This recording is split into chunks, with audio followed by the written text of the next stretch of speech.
asociación civil. Ese es el sentido general que tiene la serie de charlas que estamos realizando. En este caso, el panel está compuesto por el doctor Andy Blake, que es ex director nacional de salud mental y adicciones, el doctor Marcos Buchbinder, que fue director del Hospital Piñeiro y secretario de salud de la ciudad de Buenos Aires, el doctor Héctor Lombardo, que fue ex ministro de salud, y el doctor Paliño, que es ex viceministro de salud. Vamos a dar inicio a la charla con el doctor Andy Blake, que va a hacer un comentario y una exposición sobre el tema de adicciones, que hoy en día es un tema muy importante. Muchas gracias. Y bueno, gracias a todos ustedes por estar hoy acá y tomarse un tiempo para conversar con nosotros. Primero quisiera decir que personalmente me siento honrado por estar en la mesa con estas tres personas que son maestros míos y mentores de alguna manera. Yo he logrado algunas cosas en la vida gracias a ellos. Quiero agradecerles la posibilidad de estar acá hoy con ustedes. De adicciones uno tiene tres dimensiones de problema. Un problema es lo que podríamos definir o lo que se define como la narcodelincuencia. Ese es todo un problema que va desde el narcotráfico hasta la delincuencia común para obtener la sustancia. Otro problema que genera esto es la sustancia en sí, los tóxicos. Hay distintas visiones, eso también es un problema porque hay sustancias legales que son tóxicas y sustancias ilegales. Y otra tercera dimensión que es la conducta humana, que es la adicción. Esa es una conducta humana, que puede o no estar relacionada con el tema del tóxico, porque hay conductas adictivas que no están relacionadas a una sustancia. Yo les voy a hacer un planteo general de cómo es que se produce esta cuestión de por un lado la adicción en la gente y por el otro lado quisiera desmitificar algunos supuestos respecto al tema de la narcodelincuencia y la legislación en alcohol. Voy a empezar por esto último, que es lo más sencillo. Existe un mito que es que, por ejemplo, en Europa hay una gran libertad para el consumo de sustancias. En Holanda, un país mítico, en Ámsterdam, uno puede conseguir marihuana de la clase que sea en cualquier café. La verdad es que hoy Holanda está reviendo esa política. Esa fue una política que se planteó Holanda para disminuir la narcocriminalidad. Y hoy Holanda es un centro de narcocriminalidad definido por la policía holandesa. La propia policía holandesa declara que Holanda es el centro del narcotráfico europeo. Con lo cual, la política de despenalizar no es, o de legalizar, no es por sí misma útil. Ustedes deben haber visto la película Los Intocables o haber escuchado hablar de Elliot Ness. Existe también la experiencia en Estados Unidos de la prohibición absoluta del alcohol y no dio resultado, ¿no? O sea que tampoco la prohibición absoluta da resultado. Existen países como los países árabes de práctica musulmana, donde también está prohibido el alcohol y no se consume alcohol. Y no hay tráfico de alcohol, a no ser para los turistas. Pero no tienen el problema que tenían, por ejemplo, en Estados Unidos. Y esto tiene que ver porque tiene que ser una sociedad que esté de acuerdo con una política. O sea, no es legalizar o prohibir en sí misma la sustancia, sino qué política voy a llevar adelante con eso. Tenemos la experiencia de Uruguay, acá cerca, que despenalizó la marihuana, y eso les provocó en 3 años el incremento del consumo de cocaína en un 50%.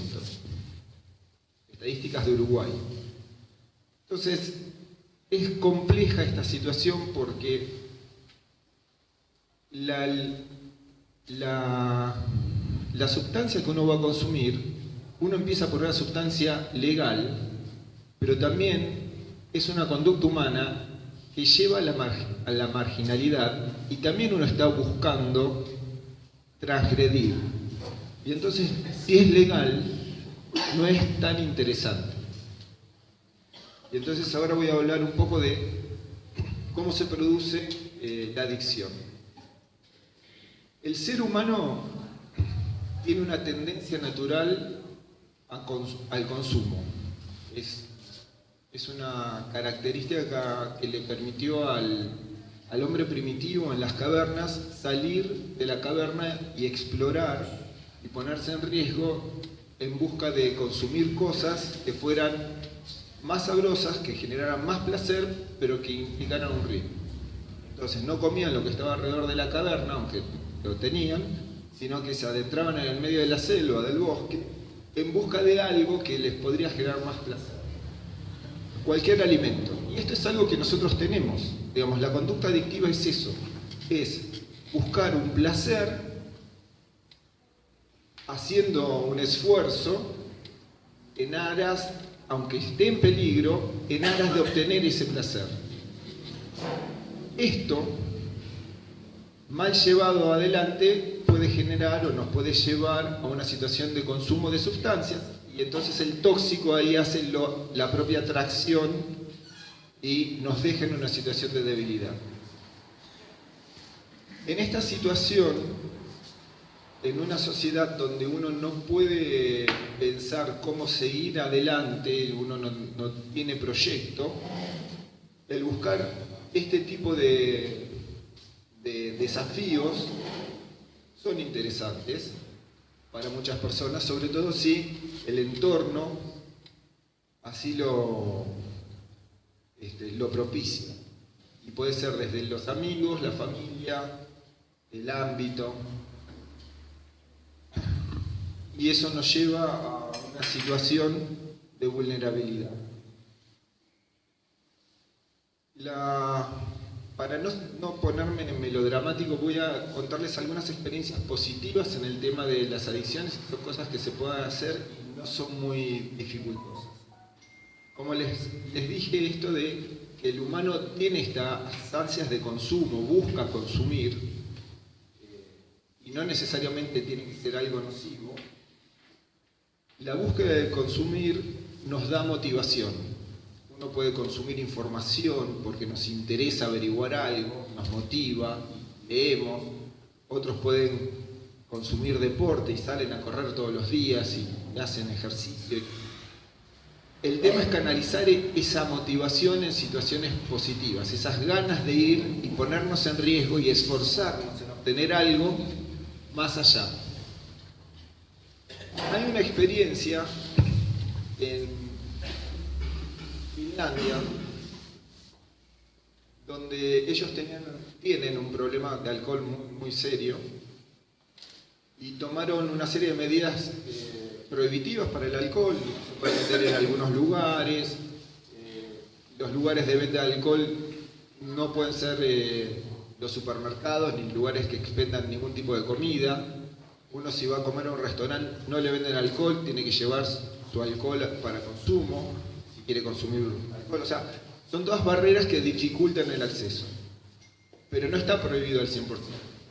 Es como el cigarrillo.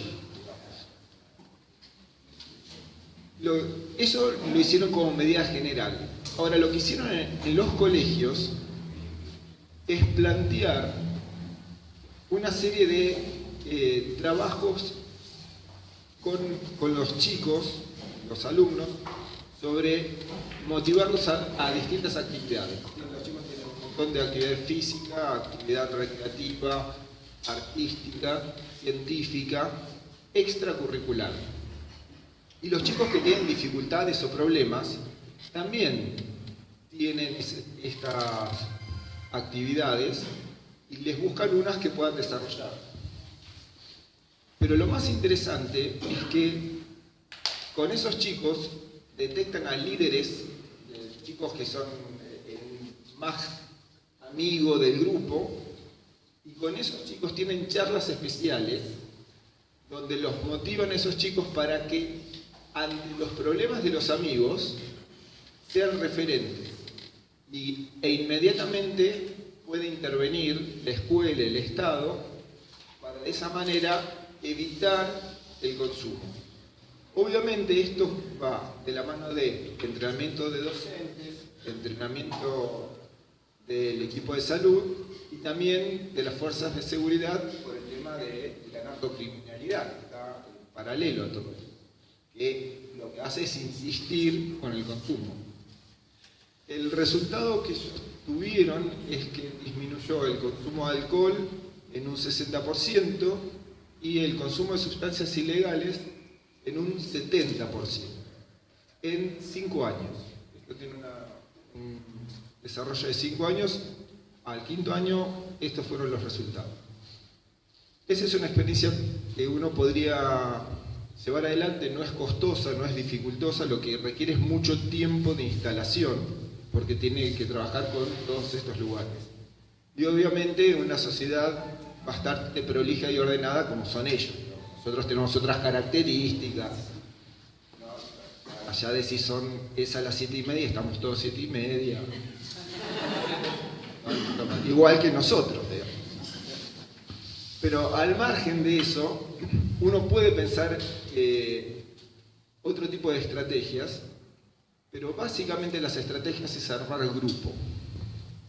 Cuando uno arma grupo social, este club, una sociedad de fomento barrial, un club de chicos, de un equipito de fútbol, los grupos lo que hacen es atraer pertenencia, y si el grupo se mantiene en una actividad por fuera de la sustancia, da seguridad al chico, a la persona, lo suficiente como para evitar la tentación, y le da el lugar para canalizar esta motivación que decía, de buscar ese centro, ese lugar de placer, de obtener algo distinto de lo que tiene todos los días. Así que yo voy a hablar hasta acá y después, si les parece, me hacen preguntas después de las exposiciones para no aburrirlos mucho. Gracias.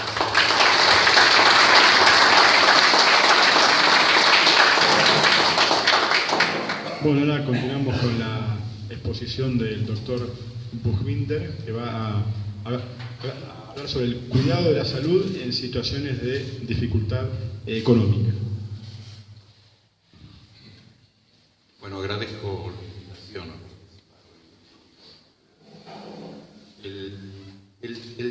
El tema que nos preocupa a los que trabajamos en cuestiones de salud y también a gran parte de la población es que, estando frente a una situación económica complicada, como se sentó en las últimas semanas, ¿cuál sería el efecto sobre la atención de la salud y sobre la misma salud de esta situación?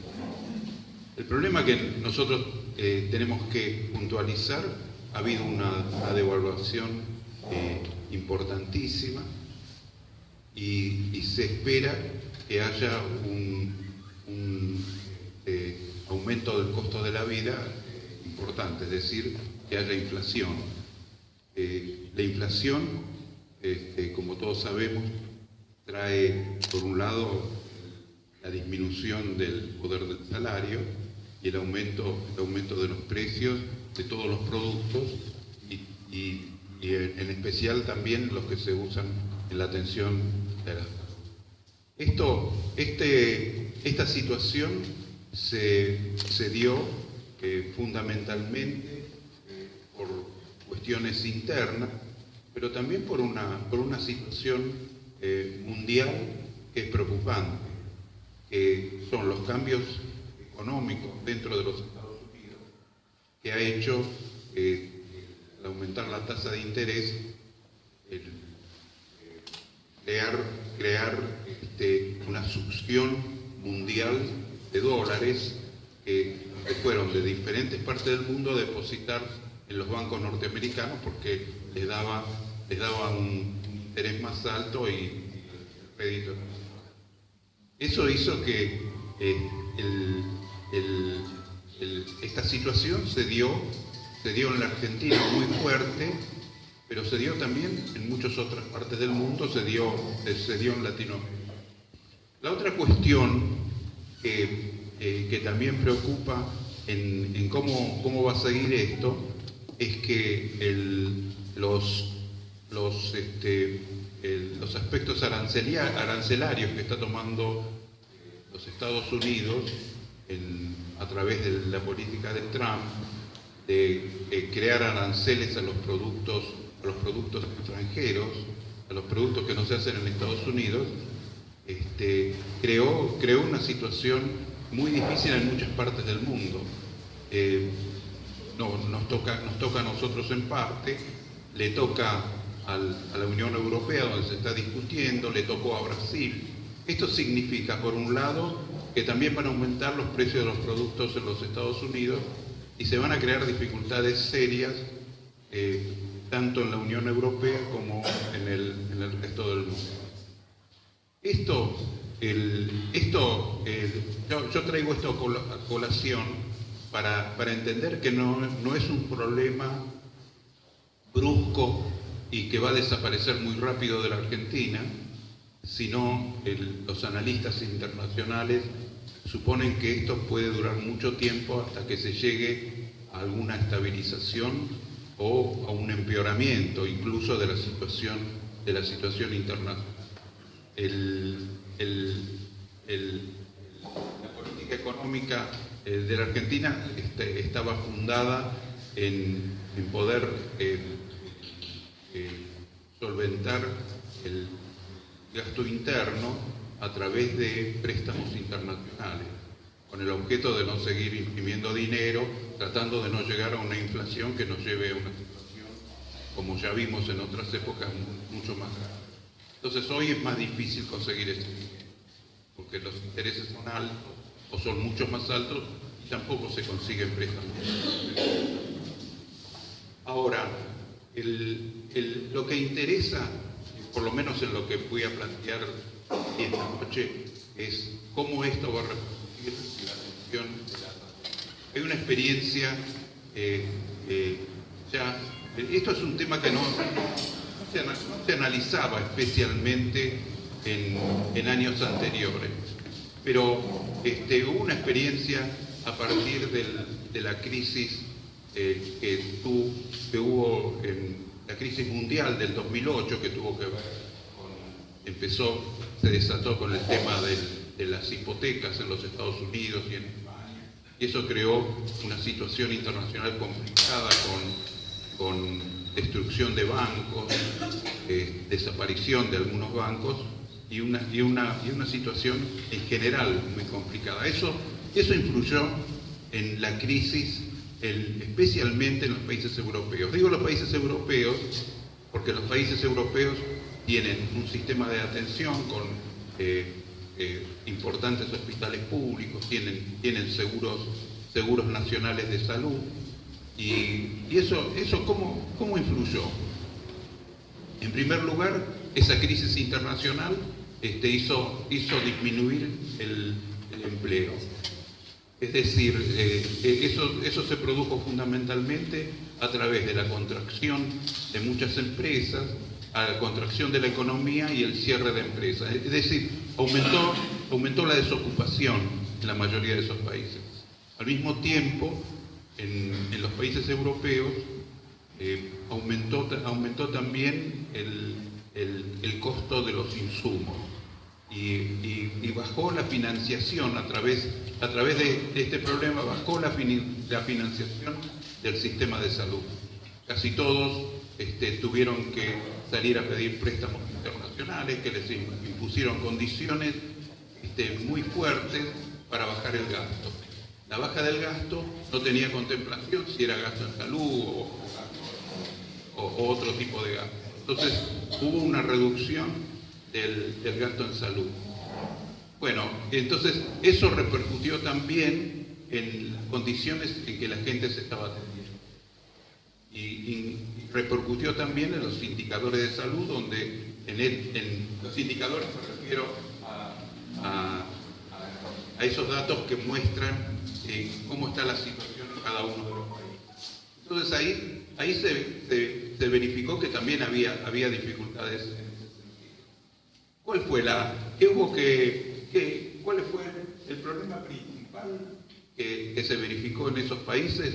Fue la baja de la cobertura. Cobertura quiere decir que en muchos de esos países de Europa el 100% de la población estaba cubierto por un seguro de salud, que prácticamente no tenía que meter la mano en el bolsillo ni andar rogando que lo atendiera, porque tenía un derecho que le daba el seguro que tenía. Entonces, al bajar el empleo, porque el seguro estaba relacionado con el empleo, al bajar el empleo, al aumentar la desocupación, mucha gente se quedó sin seguro. Entonces, la experiencia europea es importantísimo, porque ahí muestra cómo influye la crisis sobre la atención de la salud y las cosas que hay que hacer para poder mantenerla. ¿Cuál es la preocupación que nosotros tenemos sobre la Argentina? ¿Qué problemas tenemos que tener? Tengamos nosotros en claro que no estamos en una situación como estaban los países europeos cuando tuvieron la crisis del año 2008, que tenían cobertura casi todos ellos del 100% de la población. Nosotros tenemos en la Argentina un 30% de la población que no tiene cobertura de salud, que depende exclusivamente de encontrar en el hospital público o en alguien que lo ayude para resolver sus problemas. Entonces, este es uno de los principales problemas que nosotros tenemos. Ya tenemos una proporción muy alta de la población sin cobertura, que es alrededor del... ¿Más? Bueno, no se escuchó nada de lo anterior. Empiezo otra vez.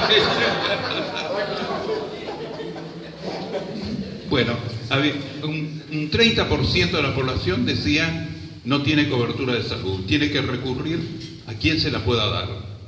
No tiene derecho a otra cosa que pisar el hospital público si lo puede atender, algún amigo que lo ayude o la familia que lo ayuda. Entonces, el problema que nosotros tenemos es que necesitamos primero que no aumente la proporción de la población que no tiene cobertura. En segundo lugar, que acá los amigos se explayarán también, supongo, tratar de conseguir cobertura para el resto de la población que no la tiene hasta ahora, para que pueda enfrentar estos meses o años difíciles que vamos a tener enfrentarlos con mayor garantía para poder resolver los problemas. Eso es una responsabilidad estatal. La cobertura se la tiene que dar el Estado. Entonces, y cuando hablo del Estado digo, la responsabilidad principal es del Estado Nacional, porque las provincias y los municipios están con graves problemas de financiación y ahora los van a tener más todavía por el acuerdo fiscal que se está haciendo. Entonces el Estado Nacional tiene que hacerse responsable de cubrir al conjunto de la población que no tiene cobertura y a ese conjunto de la población agregarle la gente que pueda llegar a tener problemas. En segundo lugar, una de las cosas que nosotros tenemos en claro es que, como ocurrió en otras épocas en nuestro país y ocurrió en otros lugares del mundo, hay un aumento importantísimo del precio de los medicamentos y de los otros insumos, es decir, las otras cosas que se tienen que usar para la atención de la salud. Los precios de los medicamentos es un problema mundial, no solo nuestro ni de esta época, ya venía muy fuerte el precio de los medicamentos. Y en los últimos meses los medicamentos han aumentado en forma importante, tan es así que el gobierno nacional, el PAMI, entró a discutir el precio de los medicamentos. Entonces, acá hay que tomar hay que tomar medidas para que los medicamentos, especialmente lo que se llaman medicamentos esenciales, que son los medicamentos que se usan en las enfermedades comunes, que se tratan en los hospitales, en las instituciones. Entonces, hay que conseguir legislación y control sobre los precios de los medicamentos. Esto se tiene que lograr, y se ha logrado en muchos países de Europa y en otros países, y en Estados Unidos también, es primero logrando la producción, que aumente la competencia en la producción de los medicamentos. En segundo lugar, controlar la calidad de los medicamentos para que donde se compren sean de calidad.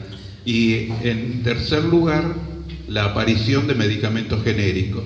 Los medicamentos genéricos son medicamentos que se venden por el nombre químico que tienen, no el nombre de fantasía que vienen a veces en las cajas. Y eso se tiene que vender a un precio mucho más bajo que el medicamento que se venda en caja. Ahora, ese medicamento tiene que tener las garantías de calidad que aseguren que sirve tanto como cualquier otra marca que uno está vendiendo. En muchos países se ha logrado que esos medicamentos tengan un valor por lo menos 60% menor al precio de los que venden con marca. Bueno, acá Andy empezó a referirse y va a haber que tomarlo especialmente los problemas de salud mental, porque en estas situaciones críticas, en estas situaciones de dificultades económicas muy serias y de probable aumento de la desocupación o con subocupación, los problemas mentales crecen en la población, y eso requiere tratamiento y requiere ayuda de las instituciones, ayuda de los profesionales, ayuda de toda la población para avanzar en esto. Bueno, en esencia esto es lo que yo quería plantear. Estamos frente a una situación económica complicada en la que ya vimos la devaluación y se espera aumento del costo de la vida muy importante, es decir, que siga una inflación importante. Ante eso puede afectar la atención de la salud, puede afectar las instituciones, y eso requiere las decisiones gubernamentales. Tenemos que entrar nosotros también a peticionar esto para tomar medidas para primero cubrir a todas las personas. En segundo lugar, el precio de los insumos, lograr que se logren precios adecuados como para que las instituciones puedan mantenerse y las personas puedan comprarlo. Y lo que yo quiero agregar también es el problema del sector público. El sector público de nuestro país no está en buenas condiciones. No tengo un análisis completo de lo que pasa en el conjunto del país, pero por los datos que uno va viendo y recogiendo, en el sector público hay muchas dificultades. Entonces la cosa también que hay que plantear es un plan de reacondicionamiento del hospital público para que pueda seguir atendiendo a la población que no tiene otra cobertura ni otro lugar que tiene para ir, con la mayor calidad y resolviendo mejor las cosas.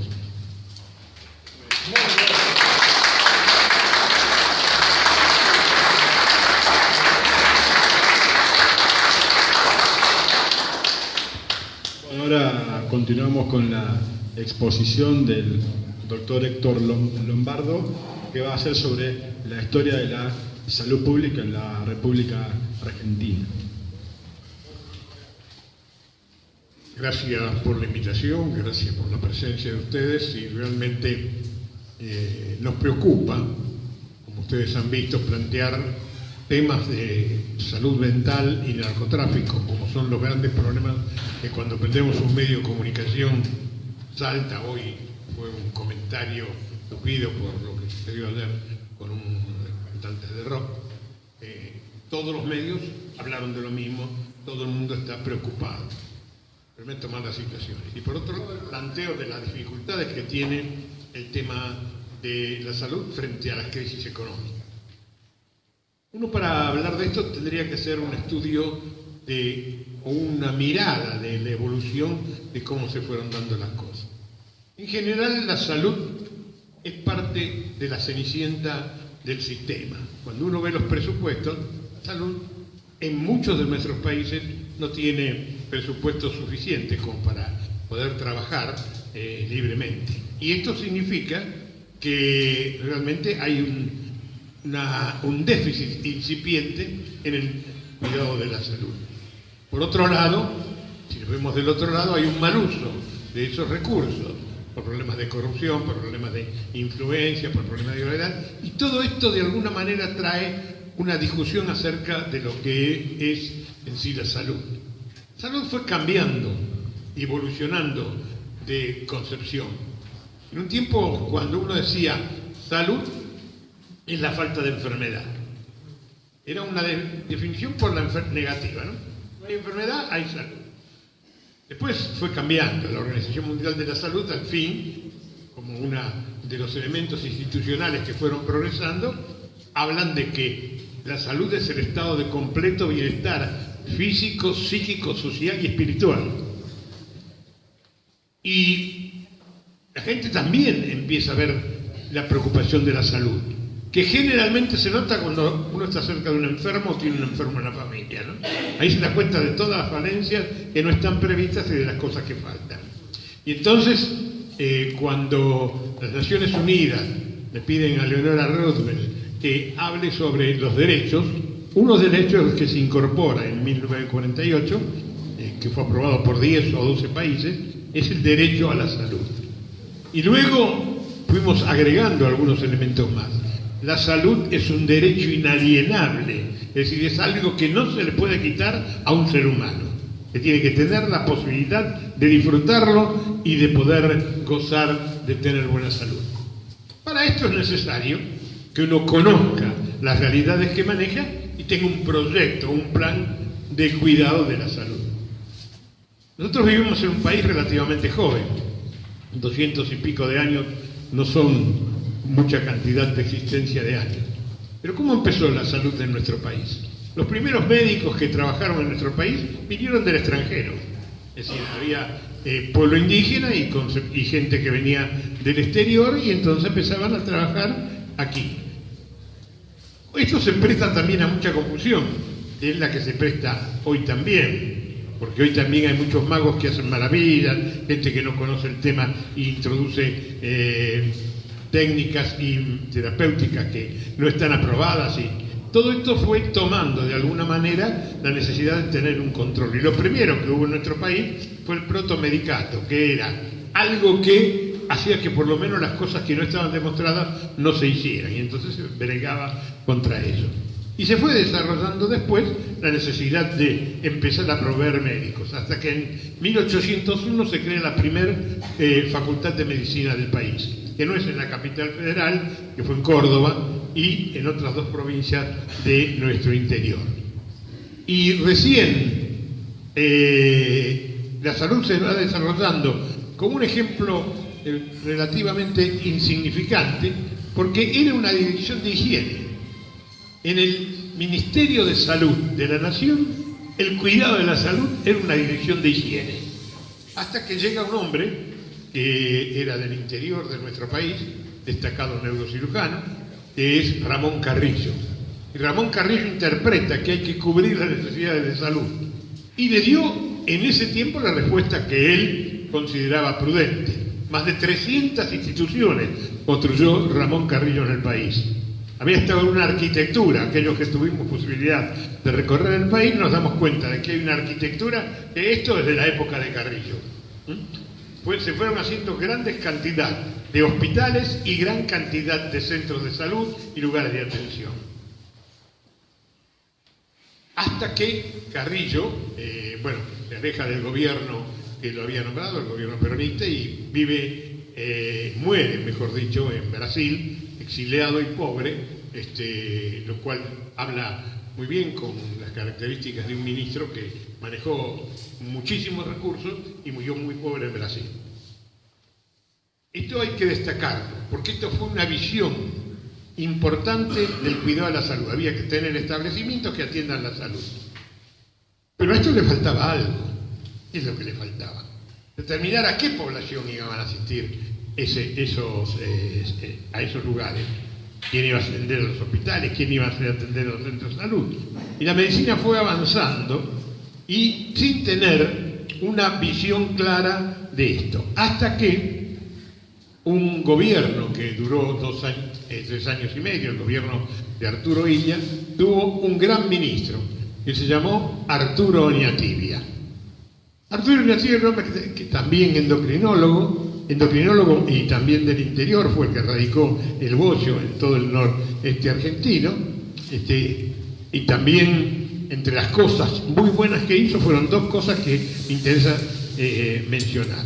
La primera es que fue capaz de enfrentarse a la industria de los medicamentos, evaluar los costos, pero no con el sentido únicamente de controlar el costo, sino en decir que esto tenía que ser un desarrollo para el país. Miren la visión de Oñatibia. Oñatibia decía que una parte, el 1% de la ganancia de los medicamentos, tenía que ir a la investigación. Esto significaba que lo que había que hacer era desarrollar e innovar, crear cosas nuevas. La diferencia entre un país subdesarrollado y un país desarrollado es la investigación. Porque aquel que puede vender algo nuevo, lo compra todo el mundo y lo necesita. El que no tiene nada nuevo y se queda siempre relegado, va produciendo. Y este país tenía una capacidad que luego demostró que evaluaba. Es decir, Argentina es el único país de América, de Norteamérica para acá, salvo Estados Unidos, que tiene 3 premios Nobel en ciencias. Los 3 son de la ciudad de Buenos Aires. Husay hizo todo en el sector público. Leloir hizo con el apoyo de una fundación. Y Milstein fuera del país. Si uno mira la curva en un trazo de lo que hacen los estadistas, la cosa está descendiendo, ¿no? Es decir, de aquel que podía en un lugar público investigar y ganar un premio Nobel hasta que lo ganó fuera del país. Y hoy todavía el premio Nobel de hace 2 años es de la misma línea que investigó César Milstein terminó de investigar en Inglaterra, porque había comenzado aquí a hacer los estudios. Esa era la perspectiva de un país como la Argentina, que tenía futuro y que tenía esperanza de ser un país desarrollado. Arturo Oñatibia se da cuenta de estas cosas y se da cuenta de una cosa mayor. Es que, ¿cómo hacemos para identificar a toda la gente y que tengamos cobertura? Y entonces él habla del hospital de la comunidad. ¿Qué era el hospital de la comunidad? Era un hospital que tenía una comunidad que lo circuncidaba y en ese lugar se atendían todos los pacientes de esa zona que vivían en ese lugar, de tal manera que se individualizaba a la gente y se podía hacer una mejor atención. Desgraciadamente, todos sabemos que el final de Oñatibia fue, junto con el de Illia, en 3 años y medio, que lo sacaron del poder, todo se retrotrajo, y ahí surgen algunas cosas que son algunos de los grandes problemas que tenemos. Porque el gobierno que sucedió a Illia no fue un gobierno democrático, fue un gobierno militar, el de Onganía, que le dio a los sindicalistas, por todos los paros que hicieron a Illia, que ocupaban la fábrica todos los días, no dejaban gobernar, como algunas cosas que se repitieron después en la historia, y le dieron el manejo de la seguridad social. Es decir, las obras sociales, que son la seguridad, aquí la manejan los sindicalistas. No hay otro lugar en el mundo. Porque el dinero puede tener seguro, tener un lugar donde ir, pero tiene que haber un manejo, control de este dinero. Y este dinero no tiene control, lo manejan las obras sociales a piacere. Y realmente, cuando vemos muchas cosas que nos sorprenden y nos preocupan, de sindicalistas que tienen propiedades muy interesantes y negocios muy interesantes, todo ese dinero surge de la plata de la seguridad social que no se usó para el tema de salud. Porque de la cuota sindical no viven los sindicatos, viven de las obras sociales. Entonces, eso fue una degeneración que en cierto modo surgió. Pero desgraciadamente se frustró con la caída de Oñatibia y de Illia, y seguimos avanzando hasta que surge el gobierno de Ricardo Alfonsín. Y el gobierno de Ricardo Alfonsín tiene un ministro que se llamaba Aldo Neri, hizo una propuesta de un seguro de salud. Es decir, que las obras sociales iban a ser las que aplicaban los sistemas prestadores de salud, pero las obras sociales iban a ser votadas a las autoridades por los afiliados, que podían ser de la misma razón social o laboral, y también otros que se querían incorporar. Y votaba que tenía que haber mayoría y minoría de representación. Es decir, empezaba a democratizar la cosa. Pero los sindicalistas se opusieron tanto y se fue modificando tanto la ley que al fin la ley quedó prácticamente sin ninguna aplicación. Hay una ley votada que no sirve, hace 35 años que fue votada, hay una ley de obras sociales y seguro que no puede funcionar, lo demuestra que durante 35 años no se pudo aplicar. Entonces hay que empezar a ubicar qué cosas podemos hacer con los recursos que tenemos para atender. Cuando nos llegó el tiempo de ir al gobierno, empezamos a estudiar con Fernando de la Rúa qué se podía hacer con el cuidado de la salud. Y una cosa que se nos ocurrió era poner el médico de cabecera. Se llamaba Plan Médico de Cabecera. ¿Qué era el Plan Médico de Cabecera? Cada hospital que tenía un área programática que tenía que cuidar, el hospital no era simplemente el lugar al cual iba la gente, sino que el hospital salía afuera y cuidaba tenía que cuidar de la calidad de vida de lo que había alrededor del hospital, tenía un listado de médicos que tenían que tener el domicilio en el área de ese hospital. Entonces la gente iba, elegía ese médico y se atendía en el consultorio privado del médico, pero gratuitamente, porque el Estado les pagaba. Esto fue una gran experiencia, de la cual recogimos mucho aprendizaje. Recogimos el aprendizaje de que había que acceder, favorecer el acceso a la utilización de los servicios. Entonces pusimos turnos telefónicos en la ciudad de Buenos Aires, en ese tiempo estábamos en la ciudad, llegamos a tener 270.000 afiliados, de los 550.000 posibles que hay en la ciudad de Buenos Aires, que no tienen una cobertura específica o nominada, y se podían pedir turnos telefónicos. Entonces el paciente iba al hospital, no a las 3 de la mañana a ver si lo podían atender a las 10, sino iba a la tarde, a las 3 de la tarde, cuando un especialista lo estaba esperando, porque se habían pedido los turnos y el hospital funcionaba así de la mañana, de las 8 hasta la noche. Después quedaba a resguardo de la guardia.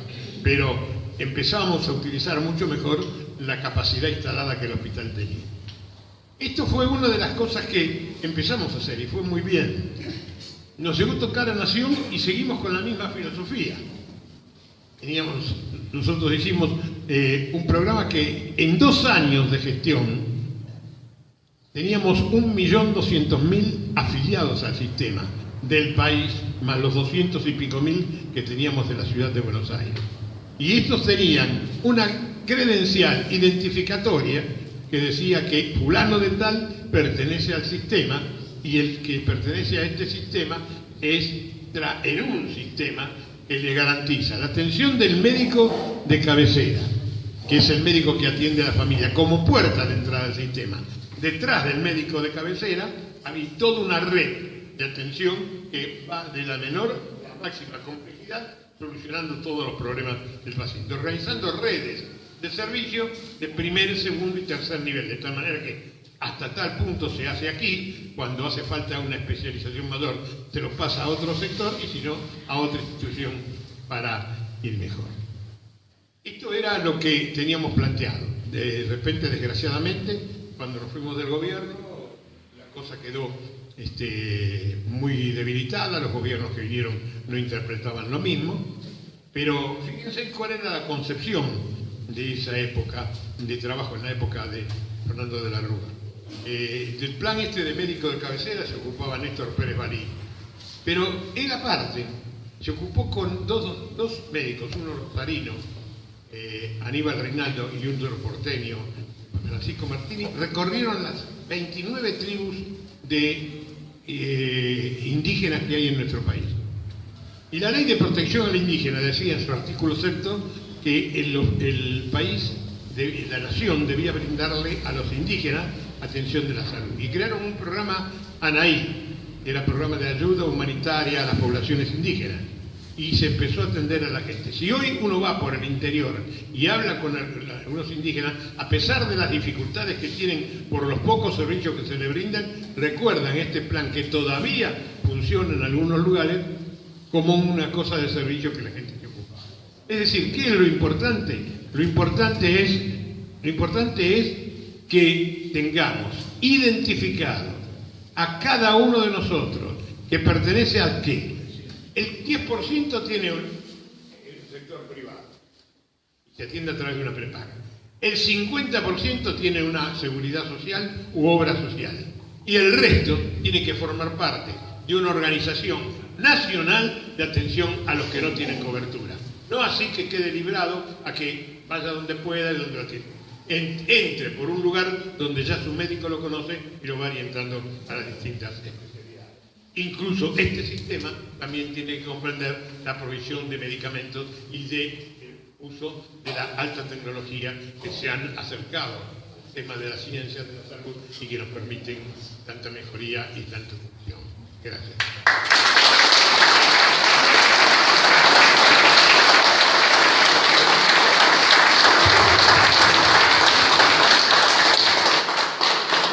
Bueno, finalizamos la mesa con el doctor Balinio, que habla sobre cobertura universal de salud, y si queda un poquito de tiempo, que hable sobre la Agencia Nacional de Evaluación en Tecnología Sanitaria.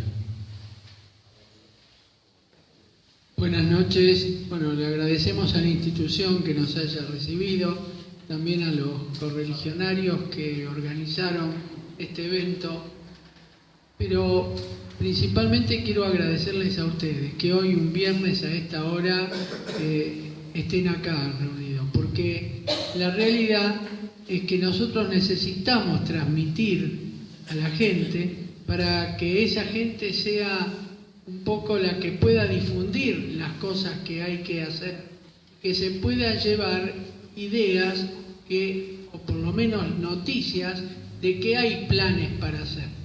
Y para eso necesitamos estar en contacto con los vecinos. Esto que yo voy a contar y que se engancha mucho de lo que hablaron los otros panelistas, es un tema que no es un tema del escritorio, que lo hicimos en el escritorio, sino que ya es un tema que tenemos experiencia de muchos años haberlo hecho, que tiene resultados en la ciudad de Buenos Aires y que pueden ser transferidos a los distintos municipios del país, por supuesto, tomando las características de cada municipio como si fuera un traje a medida. Y tiene que ver con esto de la cobertura universal de salud, que quiero explicarles ahora. Un tema que me quedó pensando, decía acá Marcos Busbinder, sobre el problema de salud. Lo que vos te olvidás que nosotros estamos bastante entrenados, los argentinos, porque cada tantos años siempre tenemos una crisis. Entonces estamos entrenados, no nos agarra de sorpresa. Pero justamente este dato que dio Marcos, que dice, una de las primeras consecuencias que podemos llegar a tener es la desocupación.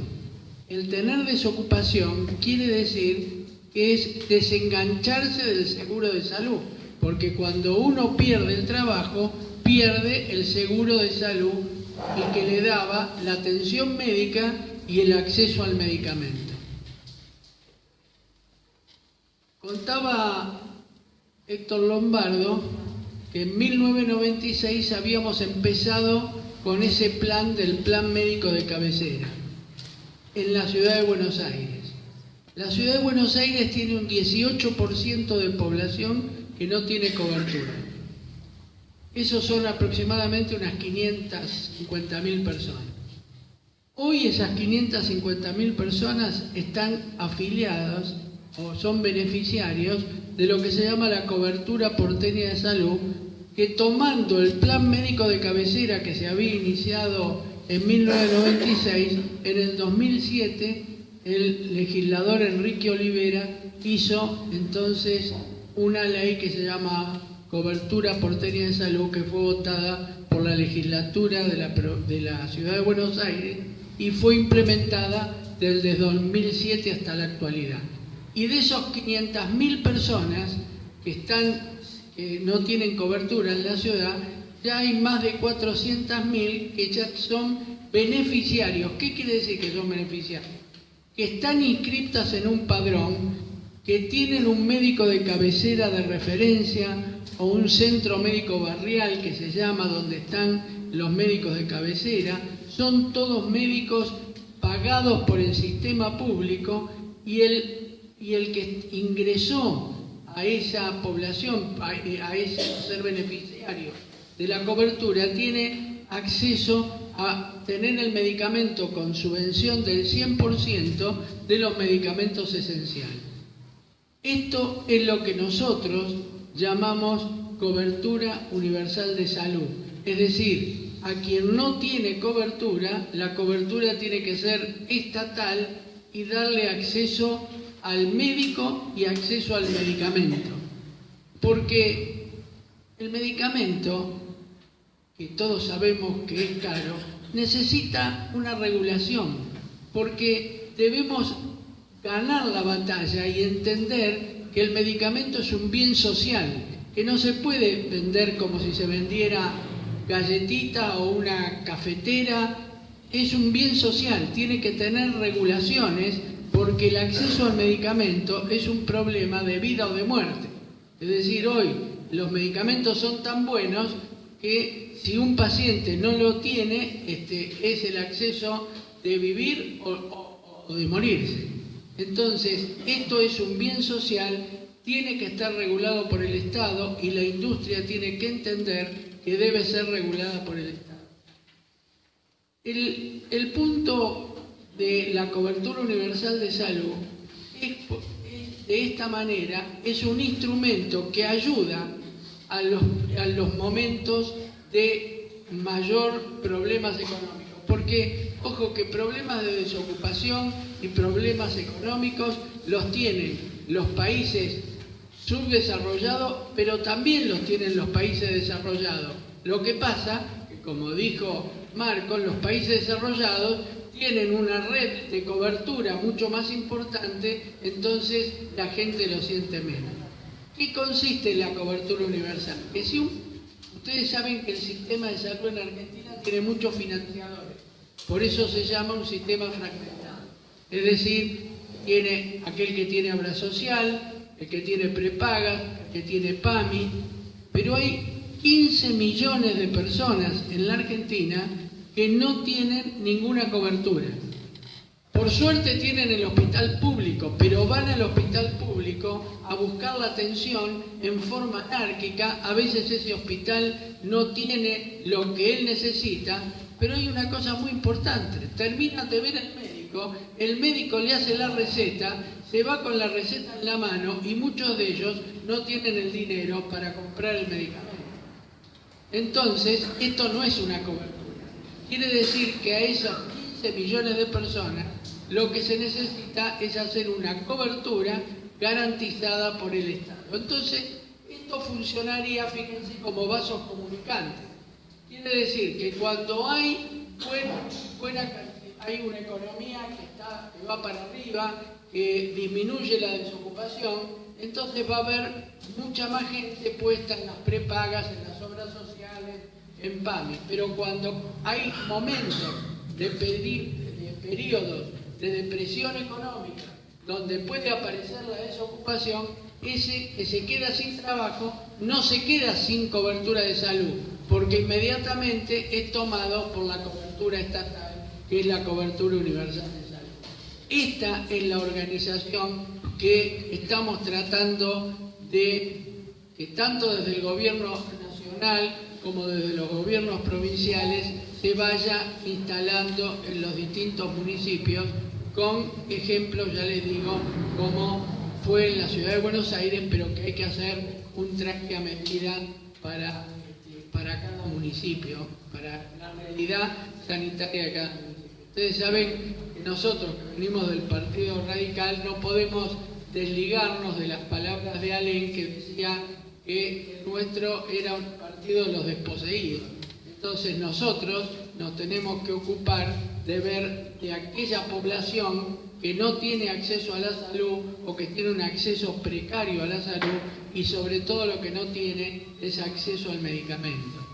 Entonces, me parece que el sentido, la importancia de esta charla con ustedes es decirle, mire, hay muchas cosas que se puede hacer todavía en la Argentina y que las tenemos que hacer, y que salud es una prioridad. Pero lo que pasa, fíjense qué interesante, cuando ustedes ven, los políticos miran lo que le preocupa a la gente, el tema de salud aparece por debajo, por abajo, porque primero está el trabajo, la inseguridad, la desocupación, y salud aparece por abajo. ¿Por qué pasa esto? Porque cada uno de nosotros vemos el problema de salud, como acá se dijo recién, cuando tenemos nosotros el problema de salud, o nosotros o en nuestra casa, y ahí vemos el déficit de lo que tenemos. Pero el problema de salud es la gente lo que también tiene que pedirlo, para que eso levante y sea también una inversión, que la política decida invertir lo que tiene que invertir en salud. Las sociedades no se hacen por los gobiernos solos, se hacen por las sociedades, por cómo eligen, por lo que piden y por lo que quiere desarrollar. Así que me parece que en estas charlas cortas estamos a disposición para las preguntas de ustedes. Gracias.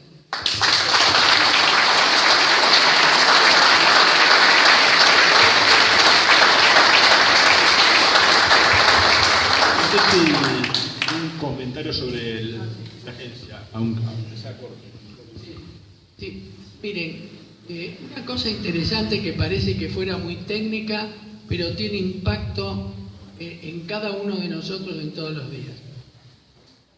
Enviamos al Senado de la Nación, y hoy se está tratando en la Comisión de Salud del Senado de la Nación, un proyecto para la creación de la Agencia de Evaluación Tecnológica. Parece una cosa difícil, pero es así. Ustedes saben que hay muchos remedios, hay muchos procedimientos médicos, hay mucha tecnología para utilizar, pero no necesariamente se utiliza bien o todo tiene el mismo valor. Hay medicamentos que tenemos que saber que se venden, que no sirven para nada, y otros que son muy caros y que tampoco está probado claramente que tenga una eficiencia para hacerlo. Y hay otros que se medican y le dan ese medicamento que es muy bueno para unos, para una parte de la enfermedad, pero no para todas. Miren, les voy a contar un medicamento que es muy caro, que se utiliza para la artritis reumatoidea. Ahora resulta que hay veces que se agarran todos los pacientes que tienen artritis reumatoidea, se les da ese medicamento. Y ese medicamento solo tiene efecto cuando el paciente está en la situación intermedia de la artritis reumatoidea. Ni cuando empieza, tiene un efecto, cuando empieza la enfermedad tiene un efecto necesario para ese medicamento, y cuando la enfermedad ya está muy anquilosada tampoco tiene efecto. Quiere decir que la utilización de ese medicamento es del 100% que hoy se utiliza, debería usarse un 30%. Esto sucede en muchísimos medicamentos. Y ustedes se imaginan que poder utilizar adecuadamente el costo de la medicación o del procedimiento es muy importante, porque usarlo bien es lo que se denomina costo-beneficio, permite que más gente pueda acceder a ese medicamento y no se tire plata. También sucede esto mismo no con los medicamentos, sino con los procedimientos. Hoy tenemos tecnologías muy importantes, tomografía, resonancia, cámara a cama, la tecnología de hacer una angioplastia y poder abrir una arteria, pero todo tiene un protocolo de saber quién lo necesita, porque si se usa a un paciente, si el médico empieza a recetar como una máquina de hacer chorizo y lo pasa por todos los aparatos, no solamente no va a servir, sino que va a encontrar lo que se llaman falsos positivos.